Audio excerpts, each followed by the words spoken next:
Ahora, de acuerdo a lo que establece el artículo 456 del Código Orgánico Integral Penal, establece la cadena de custodia.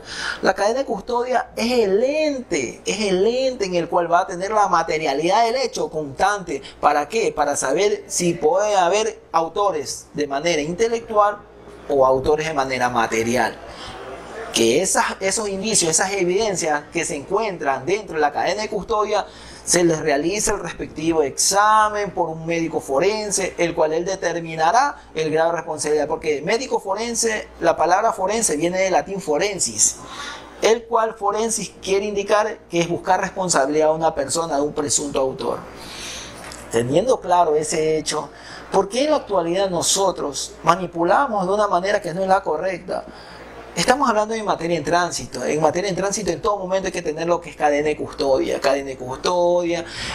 Darle conocimiento a la autoridad competente, hay que darle conocimiento al señor del Ministerio Público, en este caso es la Fiscalía, porque si se encuentra, él determinará si es un delito o es una contravención. En ser delito, él es el titular de la acción y continuará con la causa. En caso de ser contravención, él automáticamente se inhibirá para que el señor juez o jueza tome conocimiento del hecho.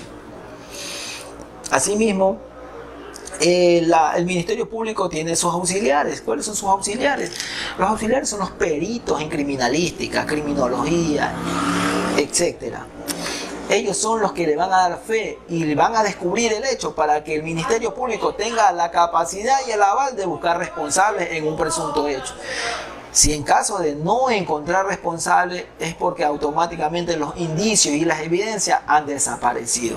Porque el Ministerio Público tiene la obligación de tener y contar con los elementos de convicción necesarios para poder buscar responsabilidad ante una persona, porque tampoco no podemos culpar a una persona que es inocente, ¿no? Ahora, vamos a hablar un poquito de lo que ahora en el hecho de tránsito, en el hecho penal. Ya hablamos en el hecho de tránsito un poquito, vamos a hablar en el hecho penal. En el hecho penal encontramos una persona delinquiendo, le encontramos automáticamente con una pistola, sabemos que esa es una evidencia porque sabemos que es una pistola. Encontramos con varias vainas que no han sido percutadas, pero sin embargo, vemos a los señores agentes de la policía que ellos tienen el arma, la manipulan, la cogen como que estuvieran en el oeste, le dan vuelta, la guardan, la sacan, la manipulan, le dan al otro agente de la policía, le dicen, toma, tenga, manipule el arma usted también. O sea, la huella se está perdiendo totalmente porque esa evidencia está siendo contaminada, lo cual no podemos permitir eso. Automáticamente encontramos un hecho de ese, el señor miembro de la Policía Nacional, o en caso de ser policial el asunto, tiene que llevar una fundita, como nosotros decimos, fundita para poder hacer la huella dactiloscópica, para ver si tienen la materialidad con la persona que en ese momento aprenden con el hecho. De acuerdo a lo que establece el artículo 455 del Código Orgánico Integral Penal, que es el nexo causal, que tiene que tener la infracción con la persona procesada, tiene que ser vinculados los dos. Tanto en este caso, si decimos que es una pistola con una persona que la cual estaba cometiendo un hecho ilícito, tentando contra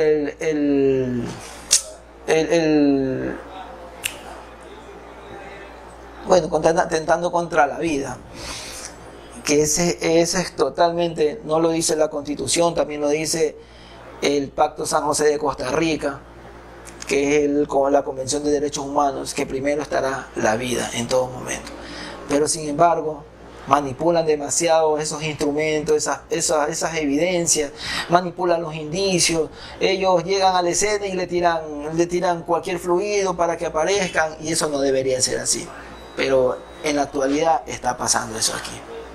Ahora, como perito en criminalística, hago pequeños comentarios para ir profesionalizándolos, porque nadie es más capaz ni nadie es menos capaz. Yo siempre tendré la ideología que no hay gente pobre, hay gente con mente pobre, lo cual nosotros estamos cumpliendo una función específica, pero no a cabalidad. Tenemos normas rectoras que tenemos que ponerlas en práctica, pero no la ponemos, no será por el desconocimiento, será por la sencillez o la menos peculiaridad que tengamos en pensar de que la norma es así. La norma también nos sanciona como servidores públicos, nos sanciona.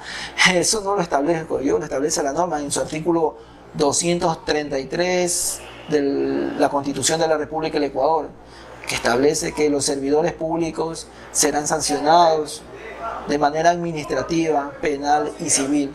O sea que no estamos exentos a que nos puedan sancionar de manera penal, civil y administrativamente. Penal porque podemos ser privados de la libertad, civil porque podemos pagar daños y perjuicios, y administrativamente porque podemos perder nuestro trabajo por hacer este tipo de cosas que no tienen que estar pegadas a la realidad.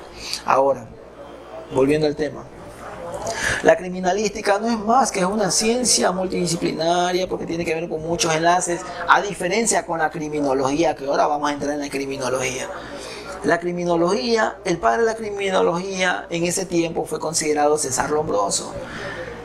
Fue un médico, fue un abogado, fue un jurista, y asimismo él estuvo en algunos de esos conflictos. Él estuvo analizando rasgos físicos, porque supuestamente en su ideología él indica que en sus conclusiones o en sus análisis indicaba que supuestamente los crímenes, el criminólogo o el delincuente se configuraba de acuerdo a rasgos físicos, porque él había dictaminado de acuerdo a la escritura de Charles Darwin. Charles Darwin estudiaba lo que es los animales, lo que era la fauna y la flora, e indicaba que la peligrosidad del animal era de acuerdo a sus rasgos físicos. Esa misma ideología cogió César Lombroso estudiando a ese jurista, que también decían que supuestamente los delincuentes se hacían de acuerdo a sus rasgos físicos. Ahora en este tiempo, César Lombroso hubiera matado un poco de personas, ¿no? Bueno, pero la realidad es esa. César Lombroso era un estudioso en la materia, él se enfocaba en el delincuente, él indicaba cuál posible las causas, las consecuencias del hecho, y también indicó, él se enfocó más en que el delincuente en todo momento tenía que ser el responsable de toda acción. Pero a medida que iba evolucionando en el tiempo, indicaron que no era así. También Enrico Ferri, también un historiador de mucho también de lo que es la criminología, él también indicó que supuestamente al delincuente lo hacía la sociedad. ¿Por qué la sociedad creaba al delincuente supuestamente? Porque decían que si no existía la delincuencia, ¿para qué iba a existir la policía? ¿Para qué iban a existir los agentes del orden? Si no existiera la delincuencia, ¿para qué iban a existir los señores del Ministerio Público? ¿Para qué? Que si no existiera la delincuencia, ¿para qué iban a existir los jueces o las juezas? Y no más aún, ¿para qué íbamos a existir los abogados si no existía la delincuencia? Él se enfocó que supuestamente decía que la sociedad hacía al delincuente para que él continúe y no se vaya perdiendo la evolución y por ende el trabajo. Ahora, decimos que la delincuencia no es que se puede erradicar, pero sí se la puede controlar. Se la puede controlar, le podemos tener un estatus, podemos tenerla al margen y controlada. Tenemos que tener controlada porque tampoco este es como un árbol que nace doblado. Si tú lo vas a coger con un brazo y lo vas a querer para poner recto, automáticamente vas a provocar que se rompa. Y eso es lo que puede pasar con las personas. Tú quieres coger a la sociedad y quieres decirle que anden por este camino recto y puede ser que la sociedad se vaya en contra de uno. Lo que sí puedes escoger a medida va pasando el tiempo, irlo acomodando, irlo enderezando, irlo acomodando para que cuando llegue un momento determinado, esa sociedad o ese árbol ya está en su forma correcta, en su forma general.